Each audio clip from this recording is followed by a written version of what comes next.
Discuss करने वाले हैं मोस्ट इंपॉर्टेंट टॉपिक पे, जो कि है सैलरी। सभी यही चाहते हैं कि अच्छा सैलरी मिले, अच्छा जॉब मिले हमें। क्या क्या प्रोफाइल्स है, अगर हम एमएस ऑफिस कर लेते हैं, कंप्यूटर फंडामेंटल्स का अगर हमारे पास नॉलेज होता है तो हमें किस किस प्रोफाइल में हमें जॉब मिल सकता है, या हमारे सैलरी पैकेज क्या होगा अगर हम गवर्नमेंटली जाते हैं या फिर प्राइवेटली जाते हैं, तो क्या हमारा करियर में ग्रोथ हो सकता है या नहीं हो सकता है। इसी तरीके से हम लोग एमएस ऑफिस के बारे में भी जानेंगे कि अगर हम एमएस ऑफिस के बारे में जानते हैं, हमारे पास नॉलेज है, तो क्या वो हमारे जॉब में या अगर हम जॉब करने के लिए जा रहे हैं तो वो हमें क्या फायदे दे सकते हैं। तो चलिए स्टार्ट करते हैं आज का video.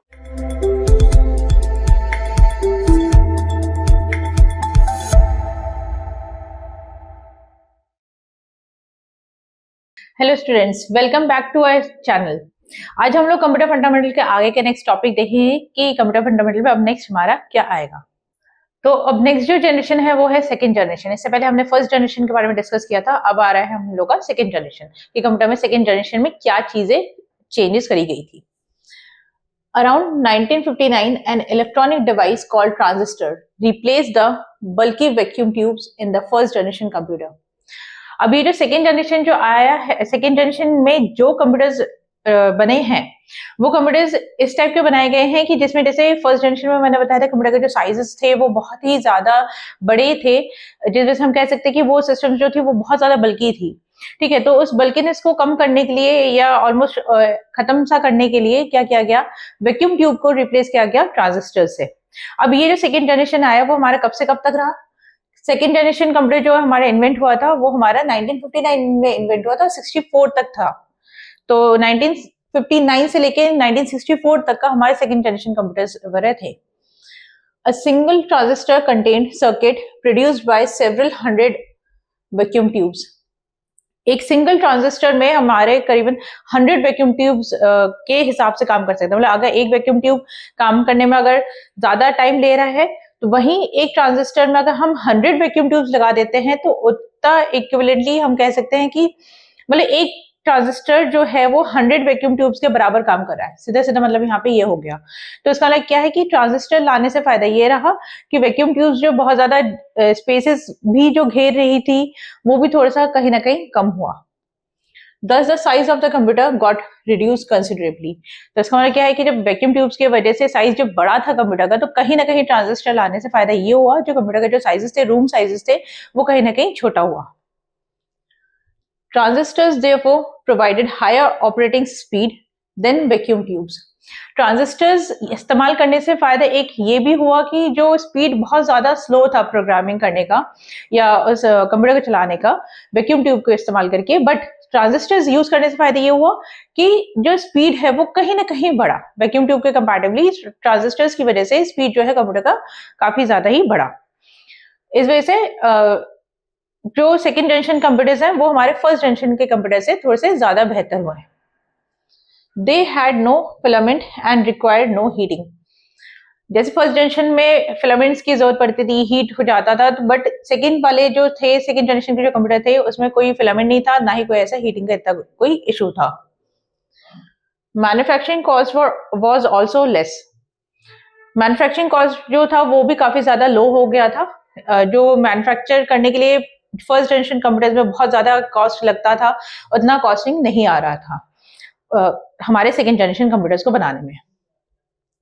It is in the second generation that the concept of central processing unit, memory, programming language and input-output units were developed.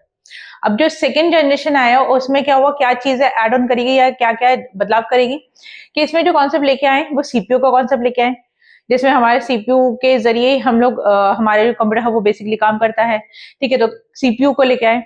Programming languages का जो इन्वेंशन है वो भी इस टाइम पे हुआ, एज वेल एज जो इनपुट डिवाइसेस है या जो आउटपुट डिवाइसेस या आप कह लो कि इनपुट यूनिट्स या आउटपुट यूनिट्स जो है वो भी उसी टाइम पे ही डेवलप करेगी, जैसे कीबोर्ड हो गया, माउस हो गया।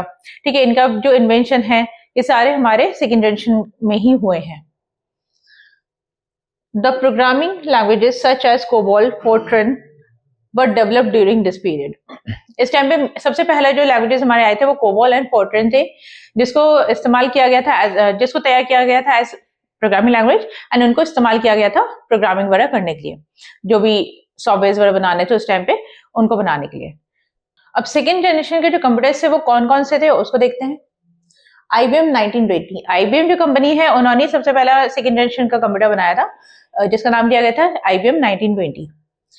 Its size was small as compared to first generation computers and mostly used for scientific purposes.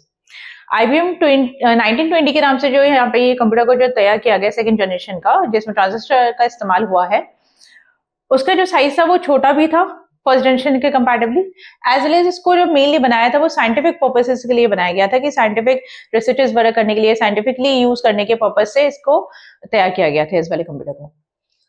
Next है IBM 1401.